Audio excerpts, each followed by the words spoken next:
Olá, meu nome é Débora, uma imperfeita falando do que é perfeito. Abre comigo a sua Bíblia, no livro de Lucas, no seu capítulo 3, no verso 21. Separa papel e caneta e registra aquilo que o Espírito Santo de Deus falar ao seu coração. Essa semana nós estamos ainda falando sobre oração.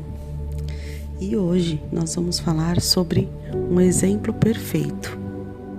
Sobre um modelo ideal, sobre a receita que não falha, sabe aquela receita que é infalível, que se você fizer vai dar certo o bolo no final? E esse exemplo perfeito que nós vamos falar hoje é sobre o exemplo de Jesus. Jesus é o nosso modelo perfeito. E Jesus nos ensinou pelo exemplo qual deve ser a nossa prática com Deus Pai. Jesus, ele era 100% homem aqui na terra, mas nunca deixou de ser 100% Deus. E ele separava momentos, separava tempos, separava lugares para se dedicar a falar com o Pai. E nós, que somos filhos de Deus por adoção, porque reconhecemos Jesus como o Senhor da nossa vida. Por que nós temos negligenciado o tempo de estar junto do Pai e falar com o Pai? Lucas 3, no seu capítulo 21, diz assim: parte B.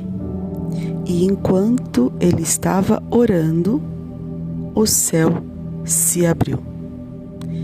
E enquanto ele estava orando, o céu se abriu. Então, enquanto Jesus orava, o céu se abriu. E a Bíblia diz que no nome de Cristo, nós faríamos mais coisas do que Ele, não é isso que a Bíblia diz?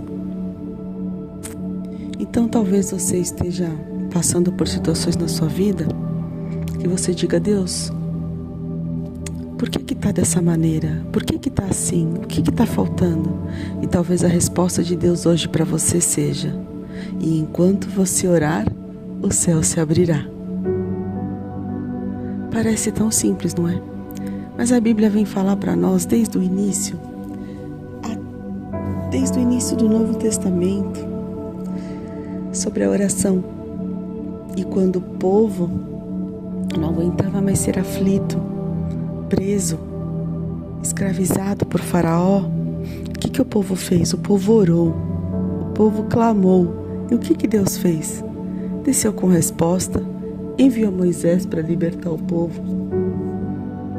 Quando a Bíblia diz para nós: e se o meu povo, que se chama pelo meu nome, orar, ou seja, falar comigo, o que é oração? É você ir diante de Deus, falar com Ele, conversar com Ele. Só que muitas vezes nós falhamos porque nós não fazemos da oração algo como que Jesus fazia. Presta só atenção. Jesus, antes de começar o ministério dele, ele orou. Então isso já fala muito para nós. Antes de iniciarmos algo, e inclusive, principalmente se forem questões ministeriais, ou seja, se forem questões relacionadas à obra de Cristo, ao que fazer, nós devemos o que? Orar. Se a obra é de Cristo, como que nós vamos iniciar um projeto ministerial sem antes falar com o dono da obra? Parece ilógico, né? É tão simples. Não é verdade? Mas quantas vezes na vida a gente simplesmente fala: não, como é para a obra do Senhor, como é dentro da igreja do Senhor, como é dentro do templo do Senhor, eu vou fazer. Mas se Jesus orou antes, por que a gente sai fazendo as coisas? Eu vou fazer, o fulano pediu, eu vou fazer, aconteceu tal coisa, eu vou resolver, e agora eu vou começar tal coisa, agora eu vou parar tal projeto ministerial. Como é que a gente pode fazer algo dentro de uma obra sem falar com o dono da obra. Imagina assim, é algo como, vamos dar um exemplo de um arquiteto. Um arquiteto, ele tem um desenho, ele planejou, vou falar em termos bem simples.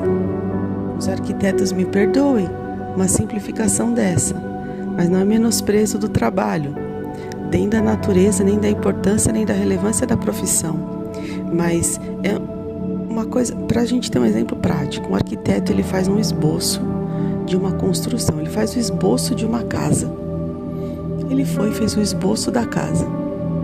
E quando ele fez o esboço, tem um objetivo. Tem que ter aquele espaço, tem que ter tal delimitação de parede, porque é um objetivo. Dali vai ser posto tal coisa, dali vai ser um espaço para tal item. Então, ali não foi feito ao acaso, tem um objetivo. E aí o engenheiro, quando ele aprova ou ele faz uma planta de uma construção, ali ele determinou: o cano tal tem que estar assim, aqui tem que ter uma estrutura de ferro por esse motivo, aqui a fundação tem que ser de tantos metros, porque se vier uma chuva, não, esse terreno é um terreno que era lago, então a fundação tem que ser diferente, o material que vai usar na fundação dessa casa tem que ser diferente da casa da rua, a 3 ruas para cima. E aí você imagina Deus como sendo um supremo arquiteto e um supremo engenheiro. Porque o engenheiro e o arquiteto, eles conhecem de acordo com os estudos, com previsões, mas Deus não, ele conhece para além disso tudo, para muito além disso. Então ele tem um projeto, um plano, porque ele sabe que pessoas chegarão naquela obra, quem vai ouvir aquele tipo de pregação, como as coisas vão acontecer ali naquele lugar. Por exemplo, hoje, eu oro antes de gravar os devocionais. E eu tinha outras anotações para o devocional de hoje. Tanto que eu cheguei a gravar, parar o vídeo, perder o vídeo, e aí eu entendi. Falei, opa, não era isso que Deus tinha. Então, deixa eu me afiar aqui meus ouvidos para ver o que o dono dessa obra quer falar. E aí então, tem um desenho estabelecido e pronto para aquela obra, não é verdade? E aí então vem o empreiteiro, tem os materiais de construção, tem o restante das pessoas que vão trabalhar como mão de obra. Uns vão trabalhar com vidro, uns vão trabalhar com ferro, uns vão trabalhar com cimento, uns vão trabalhar com tinta, uns vão trabalhar com piso, uns vão trabalhar com eletricidade. Cada um vai trabalhar com uma coisa, mais ou menos assim como na obra do Senhor. Cada um vai fazer algo. Agora imagina se aí então o eletricista que vai cuidar da luz, ele resolve inverter a ordem de tudo. Ele vira e fala assim, os conduítes de luz não vão passar por aqui. Eu tive uma ideia e eu vou passar esses conduítes tudo por debaixo da terra, vou fazer tal coisa e vou fazer tal coisa. E simplesmente ele sai fazendo. Hoje eu tô com tempo, então eu vou fazer do meu jeito. Eu tive uma ideia e eu vou fazer assim. Só que aí esse eletricista, ele não vai falar com o arquiteto, ele não vai falar com o engenheiro, ele não vai falar com os demais colegas que estão fazendo a fundação, ele só vai lá e faz a parte dele. E aí a casa continua a ser construída. E aí lá na frente acontece o quê? Dá errado, desmorona, pega fogo, algo acontece de errado. É a mesma coisa, o homem e a mulher no serviço da obra ministerial. Olha, nós estamos com um projeto, e Deus sempre me deu esse exemplo no coração e me trouxe agora. Nós vamos mudar o lugar que ficam as cadeiras dentro da igreja. É só cadeira. Um dia eu estava pensando e falei, não Deus, mas se ficar assim vai ser bem melhor, é só cadeira. E Deus me mostrava visualmente como tinham que ser as cadeiras. Eu falava, não Deus, mas isso daí ninguém nunca fez, é ilógico. E aí eu pensava e falei, não, mas todo mundo gosta assim. Não Senhor, mas há 49 milhões de décadas é desse jeito que fica as cadeiras. Então por que nós vamos inverter? Tem que ser do jeito que, né, é feito há 49 milhões de décadas, Senhor. Não pode mudar a cadeira, porque senão já viu a rebuliço. E Deus me dava uma outra. Eu falei, tudo bem, então eu vou falar com a autoridade máxima aqui desse templo. Se ele autorizar, é porque o Senhor está nisso, né, Deus? Porque senão vão dizer que eu estou sendo criativa demais, aparecida demais, né?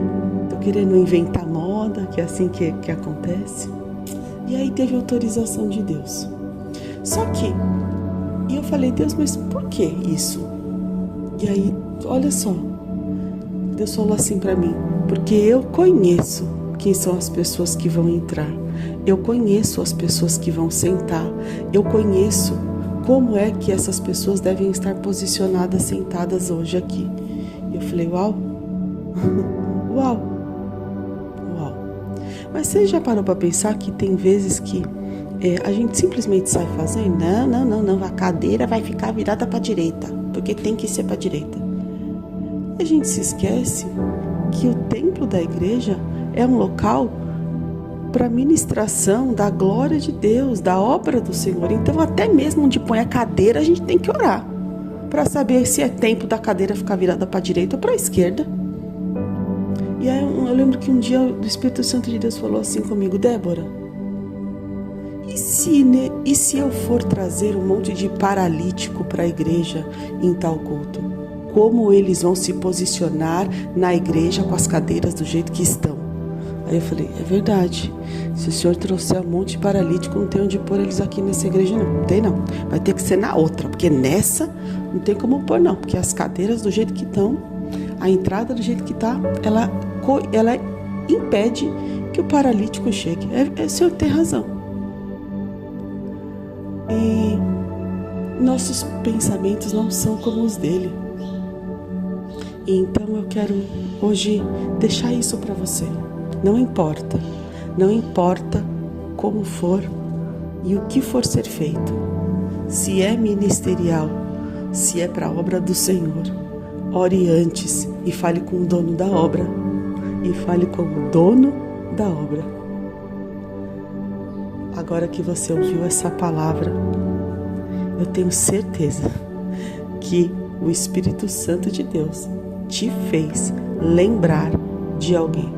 Seja de alguém que está iniciando um projeto, seja em alguém que está dando cabeça em projetos ministeriais. E eu te convido, envie esta mensagem para ela, porque isso pode ser resposta de oração para alguma obra. E você não vai querer negligenciar uma voz do Senhor orientando alguém a tomar a decisão certa dentro da obra dele, não é verdade? Deus te abençoe e até amanhã.